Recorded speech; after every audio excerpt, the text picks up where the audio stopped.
parliamentary inquiry about trying to actually remove the station access fee from the airport, because it is absolutely absurd, because the agreement now provides that you can't even run public transport buses in there.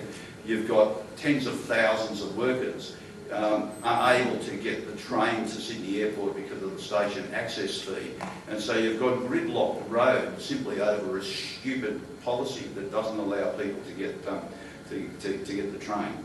But that policy is a classic Liberal policy. And to those of you who come from this area probably know that for more than 3 decades I've been railing against Sydney Airport and aircraft noise. I was the one that actually went before the High Court to stop the runway from proceeding at the appropriate time. People are given no respite from aircraft noise. It has always been my policy and been Labor's position since 1983 to build a second airport, and Labor acquired land in 1983 for a second airport at Badgerys Creek. This airport is a very constrained site with limitations. People within my electorate shouldn't be copying aircraft noise that they are copying, and the only way to remove that is by doing what every other major developed city has done in the world, and that is establish an airport at places like Badgerys Creek. The other thing I want to say to you too about that is that you need a 24-hour operation for an airport. It generates something like 250,000 jobs. If you can then successfully build the inland port so that the Port Botany material goes by rail out there, you're generating even more traffic, more jobs, and they're people not trying to access the CBD or travel into the centre of Sydney or Sydney's metropolitan area for work, which is one of the key causes of congestion on both public transport and roads. Now we are running a little bit behind time, but we'll have 2 more questions if the candidates can try to keep their answers nice and succinct, and then we'll invite the candidates to wrap up after that. Okay, I'm Joy from Alexandria. I'm back on West Connects. A lot of people around the inner city areas have an awareness of West Connects, not everyone of course, and there's concern about what happens once it gets here. My concern is that the people in the southwest and west are being conned because they'll have a bigger car park because the traffic can't move further unless something else is funded. Under the current West Connects plans, that is the result, under the Liberal Party West Connects. Can you tell me in a short answer, both of you, what your parties are doing to tell the truth to the people of the west and southwest of Sydney of what the West Connects could actually mean for their travel times, because it's just a bigger car park? Ron, did you want to take that one first? I have expressed my view about the Liberals' policy repeatedly and ad nauseum for 2.5 years in every single area, in every single quarter, in every newsletter I've circulated in the electorate. My view is... I'm talking outside the electorate. I know it's a Heffron candidate, but I'm talking about people not at this end, but west and southwest. Well, I assume as a Labor frontbencher, when I'm speaking in the Parliament, I am speaking on behalf of the Labor opposition, and that is the vehicle to do it. One of the difficulties is that those people who are currently sitting in car parks on the M4 and M5 couldn't care less about those of us that live in the inner city or the eastern suburbs. They're only seeing the absolute frustration day in and day out of sitting in the car park. And so all we can do to get consensus from them is to try and indicate that we have a better way, a new way of resolving those issues and getting them to work. If people wouldn't sit in those cars. So all those people, those 100,000 people a day that are coming on the M5 and they're coming down on the M4, they're not sitting in their car park if they didn't have a choice. they're not all driving into the CBD. 90% of people going to the CBD coming by public transport. They're accessing other parts along the way for the purposes of work. Can I also tell you this, that the peak periods are no longer, the major peak periods aren't peak periods on Monday to Friday anymore. It's now Saturday. And the worst time is Saturday morning as mum or dad are taking their two kids to sport at two different parks and then going and doing their weekly shopping. So I'm not sure how you'd go get the ice cream back on the light rail without it melting. So I mean, they're not just, they wouldn't take that car park if there were alternate options, and that indicates really a failure of the public transport system that exists in Sydney because it is not integrated. And I know you want to finish up. I just want to give you an example. Could you tell me how stupid it is that we are running buses along Botany Road into the city along the rail line? I mean, how stupid are you? I mean, why aren't you running bus interchanges, assuming you can actually get on the train, and saying, a bus coming from Botany, get off at Mascot Station, you're only 9 minutes from the CBD. Why aren't the buses stopping at Green Square Station? Why are they clogging up the roads going into the CBD? So, I mean, the big surprise I got as being a Member of Parliament 2 years ago, you would have thought a barrister for 25 years, a mayor for 30 years, you'd have insight into how government works. Can I tell you, it was a shock to my system. The government haven't got a clue what they're doing and they don't care. No, that's true. If the public actually really knew, they'd have a fit. So, you jumped on my pet lobby also. Thank you, Ron. We might move on. Thanks. Osman. Yeah, I'll try to. I think it's a really important question because the West Connects is, while it's a really important issue, if not the most important issue for our area, it's a huge issue for residents in Western Sydney too. I think, so modelling done by the Greens, published by the Australian Financial Review, showed that for the West Connects business case to stack up and the project to be financial, tolls would have to be over $20 both ways. The government can't toll the M5 at the moment. There needs to be significant changes to it. A lot of people are seeing through what the West Connects is, and it's a plan to re-toll the M5, and it's a plan to put a new toll on the M4. People in Western Sydney don't want to sit in a traffic jam. They don't want to have to pay $20 to go to work and come home. What they want is to be able to get to school, to get to university, to get to work and to come back in a way that's efficient, safe, affordable, and take some of that stress out of their lives. That's why at the Greens I talked a little bit about our transport plan in the area. We're also committing to supporting light rail across the western suburbs to help people move around Parramatta, Liverpool. Also committing to upgrading capacity on our rail tracks by investing in better signalling and newer trains to make sure that we can increase frequency so people don't need to be stuck in cars all day. Jeff Turnbull from REDWatch. Again, I want to ask a question about public housing and housing affordability. I don't want you to answer it in full or we'll never go home tonight, but I do want to put it on the table because after this election, Urban Growth are going to put out their proposals for redeveloping the public housing estates in Redfern and Waterloo. We've seen this government selling off properties not only in Millers Point but as they become available throughout public housing. And we haven't seen a viable proposal put up for how public housing is going to be funded and how the waiting list is going to be addressed. At the present moment, the proposal that's there from the government is basically to push people somehow out of public housing into the private rental market where people are already under housing stress. So what I want to hear from each of you briefly is there a commitment and the political will within your party to actually provide public housing and housing for those people who can't be catered for by the market?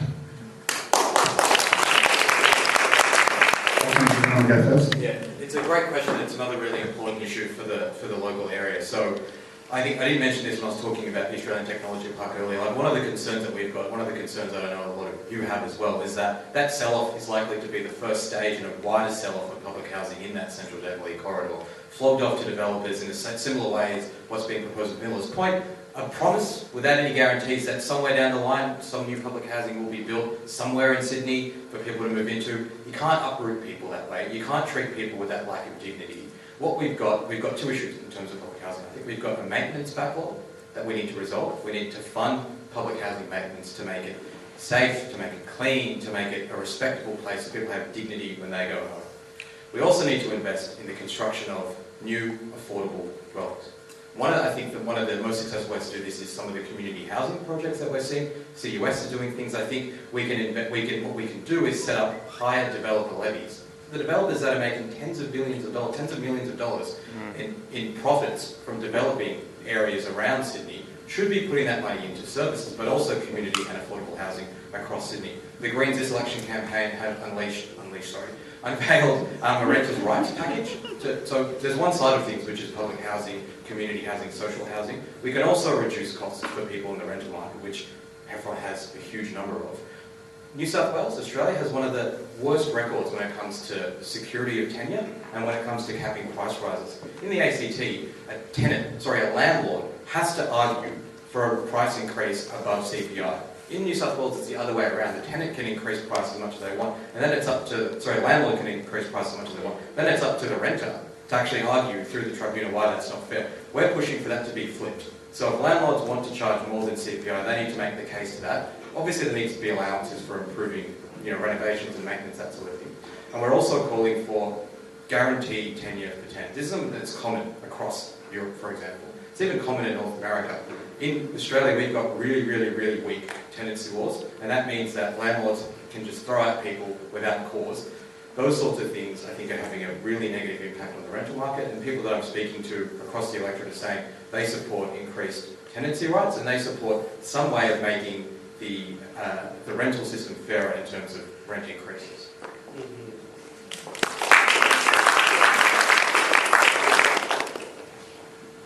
As a young solicitor, I spent the first few years defending protected tenants with developers trying to throw old people out in the street, having to get injunctions from the Supreme Court to put tenants back in. And so I've got some experience as to what happens when governments overreact and remove all tenants' protections.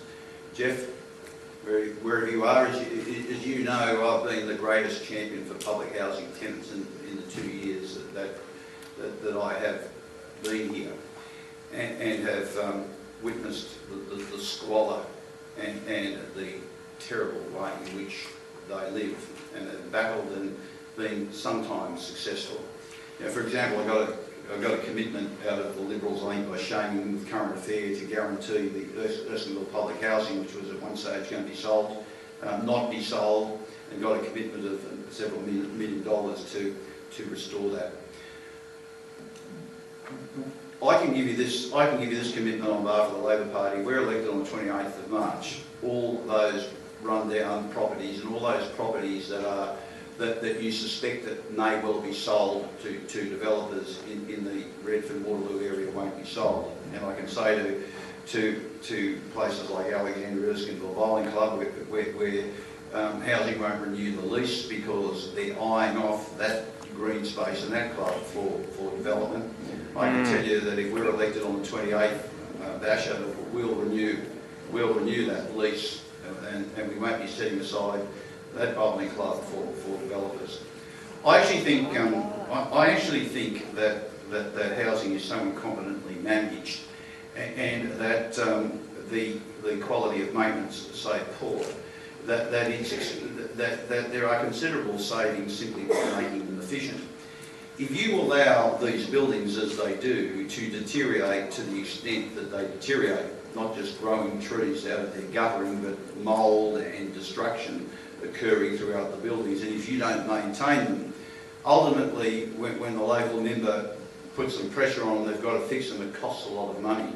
I think by a proper maintenance program and stop having, bodgy outsourced contracts given to a variety of people that obviously have some political influence, and maintaining the properties for the tenants, I think you can then find sufficient revenue within the public housing sector. But as far as housing affordability is concerned generally, can I say this, and you need to be very careful about this, because the developers and the government will tell you that you just provide more housing and it becomes cheaper. Now, can I tell you, in places like Victoria Park, Zetland, the 2-bedroom unit with 1 car parking space, with all that density and with all those units, are costing $1 million. And so housing affordability doesn't just come from extra housing. And housing affordability doesn't come from State Environmental Planning Policy 65 and having dog boxes being built. Housing affordability comes from what's called urban growth. It used to be Landcom. Stop becoming a land bank and releasing the land so that there is more land. Secondly, fix the Planning Act. You need private sector investment, but you've got to give quick approvals in accordance with your specifications. So you've got to be able to roll out housing ecologically sustainable, and you've got to provide more, land and more housing. But this way, SEP 65s and increased densities in your area, and dog boxes being built in your area, they're still paying $1 million for it, and that's not housing affordability.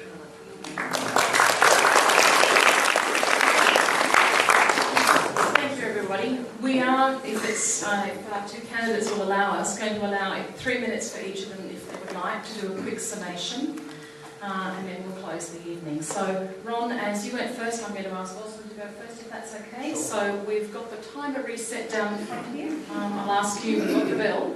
So I'll ask you just to quickly come up what the message you'd like to leave the residents have come tonight. Thank you. Thank you very much. Thank you all for coming in. Thanks for such a wide range of questions. I think we covered obviously some of the really big issues affecting this electorate, and we covered big ones affecting the state as well. There are also, I think, lots of issues that, we don't get a coverage in the paper, that don't get a coverage, when we talk about the election campaign more generally. Just one quick example, I had a meeting with Counterpoint Community Services at the factory the other day, and something that they explained is that Fax, the department, has actually scrapped translation services for them, which means that tenants around the area, not very high income people, from migrant backgrounds, from Indonesia, from Russia, aren't being able to get the information they need to find out about changes going on. For example, in the NDIS. The elderly people, they need access to services that the state government, federal government supply them. They now cannot find out what's going on because the state government has cut translation services. That's a small issue, but it has an enormous impact on a pretty significant amount of people. And I think they're the kind of issues that, one of the reasons why I got into politics was to try and raise the profile of a little bit more. So I'm hoping just by mentioning it today, some of you guys might look it up and see if you want to write a letter as well to the Minister and make that a bit of a campaign. Now, just to sum up a bit more generally, so, a vote for the Greens this election, a vote for the Greens in Heffron is a very unequivocal stance against the Western Annex in any form. It's a very strong vote for investment in public housing. For investment in public transport, for investment in public housing. Unlike Ron, I think I'm more sceptical about developers solving housing affordability for us. It's not in the interest of developers to fix affordability. Developers make money by housing being unaffordable, because that's where their profit margins are. We need to think a bit more outside the box when it comes to planning and housing in the electorate. A vote for the Greens in electorate Heffron is a vote for public education. It's a vote for a commitment to an inner city high school and for increased funding to public schools, regardless of the sell-off of poles and wires. The money is there to fund infrastructure in New South Wales. We can wind back the poker machine tax cuts that the state government's introduced. We can wind back the business tax cuts that the state government's introduced to fund infrastructure for the future, and to make sure that areas like Heffron, areas like Green Square, Mascot, Zetland, Alexandria, that are experiencing significant housing growth, have the services they need for the future. I have 40 seconds, I think I might try and use them up as well. Look, regardless of what happened this election campaign, and I was mentioning this when we had that excellent question from the young woman from Newtown High, why did I get involved in politics?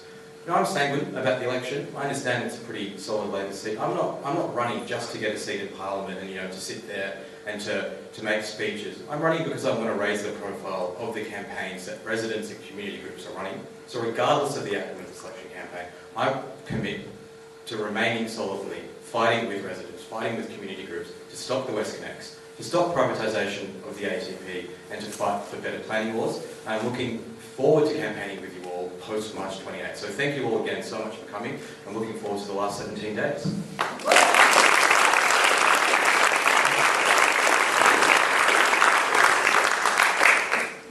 I've always had a lot of time for those associated with the Greens. The great Ian Cohen, who chained himself to ICI, or the great Bob Brown that set really the agenda for environment in this country.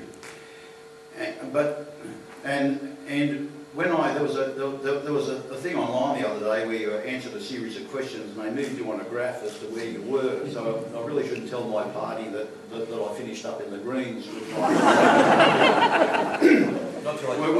When John Robertson asked me whether I'd stand for Heffron, I said to him, "You know who you're asking, somebody that won't be silenced." And he said, "Yeah, I know who you're. I know what I'm asking and what I'm asking of you." So, I mean, it's a shame sometimes that those associated with the Greens that the election gets in the way, because often they can make a public policy input based upon their own intellect. But when elections get in the way and they're scurrying from a vote, they'll say things they probably wouldn't say in their calmer moments. But I just want to say to you this, as I said at the beginning when I first opened up to you. This is really New South Wales' important election. There are 7 million people's futures at stake, and it is a real contest between the Liberal Party and the Labor Party as to who's going to govern this state. Whether or not the people of New South Wales, and whether you prefer to proceed down the path of the bad Liberal government and Tony Abbott and their philosophical direction, or whether or not you prefer a Labor Party government. Neville Rand once said, "On our worst day, we're infinitely better than the Liberals on their very best," and I subscribe to that view. Now, with great respect to the Greens, they're never going to be governing New South Wales. Really, the people of New South Wales need to make a very firm decision, and you need to make a very firm decision as to who you want to govern New South Wales, because that's ultimately the decision. And what I say to you is, don't waste your vote. If you don't agree with Baird, send him a message, and send him a message that you won't tolerate his philosophy. If you agree with him, then vote for him, because there is so much at stake. New South Wales will never be the same again if Mike Baird's re-elected.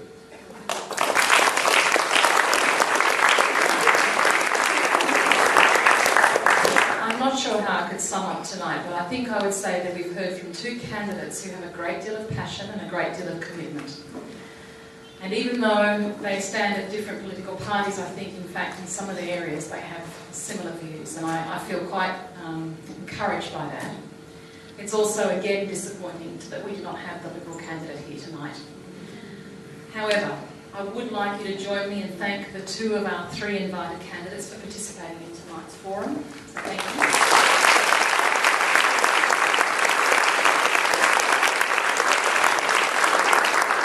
And on behalf of the Alexandria Residents Action Group, Friends of Erskineville and REDWatch, thank you all for participating tonight and coming along and asking your questions. We hope that this has been of assistance to help you decide who you're going to vote for when it comes to the election. We will, of course, be posting information on the ARED website, and I know the FOE and REDWatch will be doing that too. But, there is provision if you wanted to get more information to come down and sign up. I will also tell you that there is a meeting on Monday night at the Town Hall. The City of Sydney is hosting a function about WestConnex. They have actually come out very strongly about it and have a very detailed plan, or minute that talks about WestConnex. So I'd encourage you to go along. It's Monday night at 6 o'clock at the Town Hall in the City of Sydney. But look, I guess I'd also, as a final note, say that like all the community groups that are here tonight, we live and die on your support and your participation. And what I mean by participation is not just coming along to our meetings, but looking for ways to get involved in our community and make it a better community and hearing and having our voices heard. So if you haven't got out and talked to your neighbours and you haven't read up about what the hell's going on at the moment, I encourage you to do so, because let me tell you, those that remain silent will wonder what happened. That's my final note for the evening, so thank you.